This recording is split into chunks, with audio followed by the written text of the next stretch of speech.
Kill Me, written by Jack Ripper. No, seriously, kill me. This day was going to be perfect.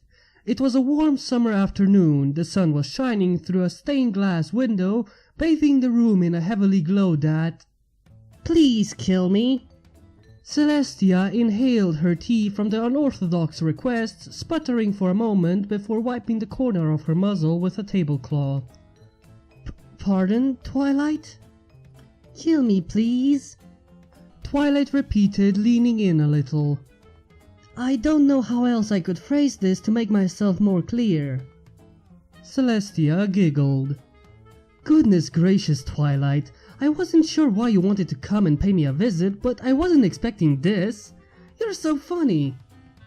Twilight laughed alongside her mentor for a short moment before defaulting back to her former, neutral expression.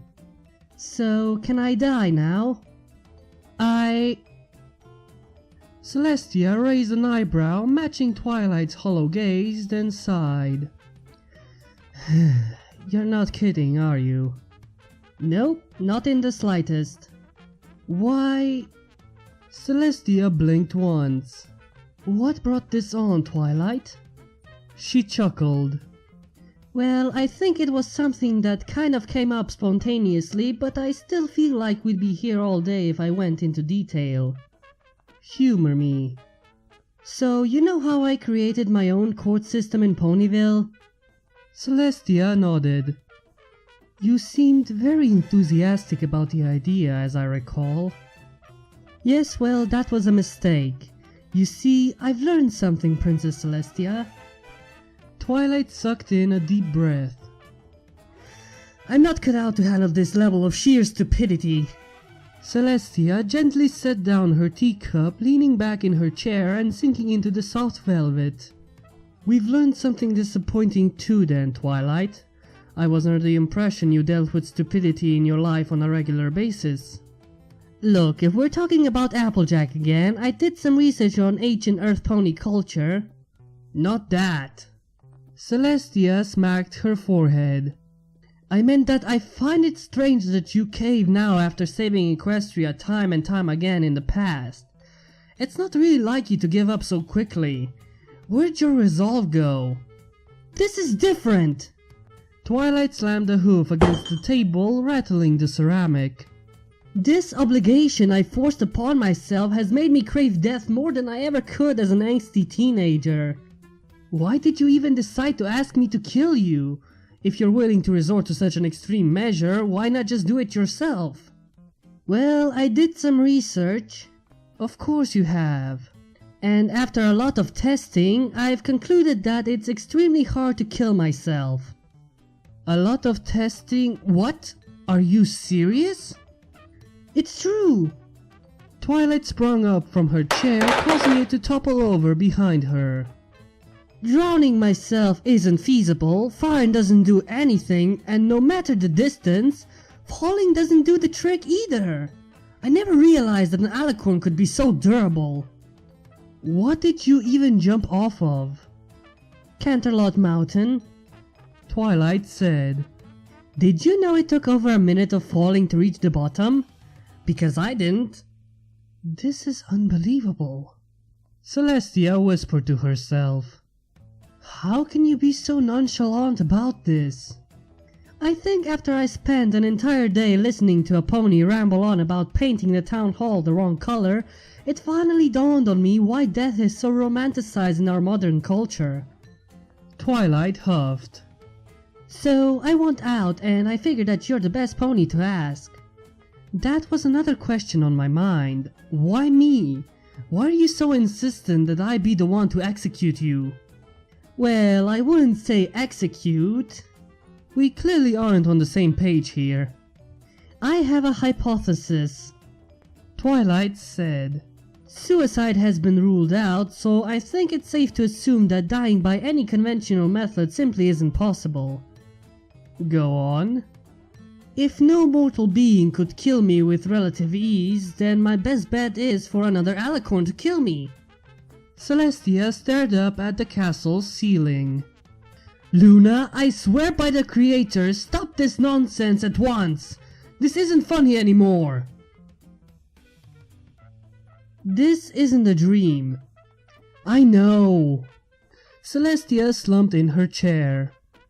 But I really wish it was. Look, we can make it quick, just one concentrated burst of magic aimed directly at my face. Twilight? You don't even have to look at me when you do it. I'm sure precision won't really matter. Twilight? Nothing too flashy or anything like that, just enough raw mana to level the entirety of Manhattan in one concussive blast. Princess Twilight Sparkle! Celestia shouted, sighing once more as she felt her energy waned. You're doing it again. Doing what again? Is turning me into ash really asking too much? Oh, for the love of, have some dignity! She scoffed. Psh, let's be honest here, I lost all my dignity at least half an hour ago. Twilight, you haven't even considered the idea of cancelling court, have you?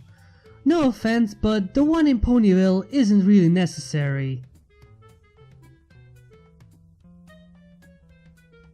It's been a pretty stressful day. I might have overreacted a little to this whole ordeal. Might have? To be fair, this isn't the worst reaction you've ever seen. I mean, Luna basically had a millennium-year-long temper tantrum. That doesn't... Actually, you know what? I don't care anymore. I'm just glad you decided to come around, Twilight. Celestia said, giving her a warm smile. Drinking the last of her tea, she let out a breath of relief as she stood up from her chair.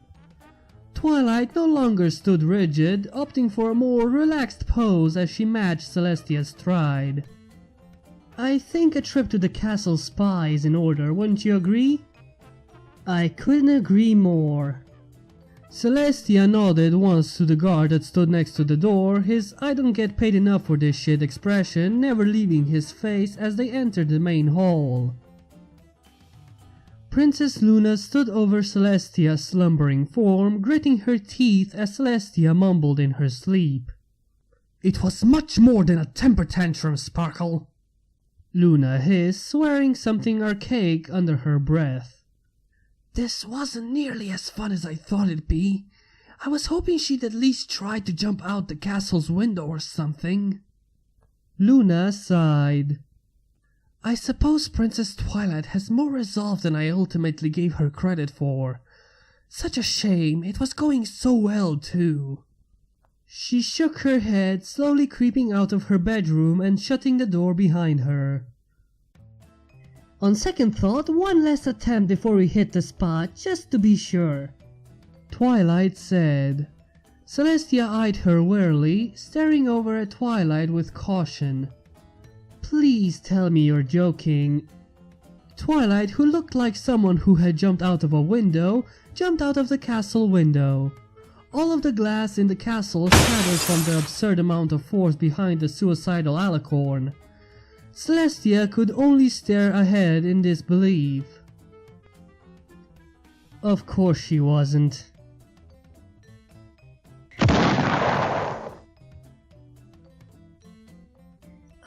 I'm alright, unfortunately. I'm going to need something stronger than tea today.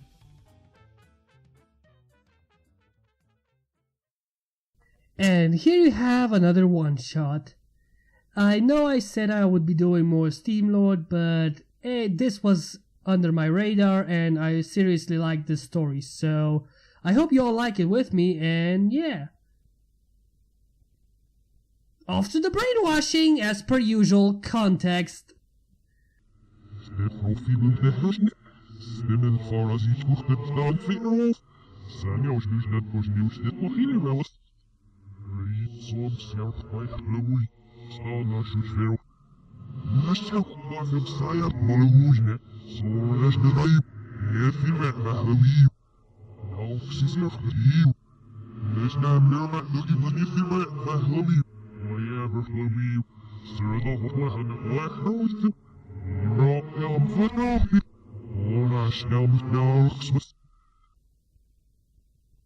Bye.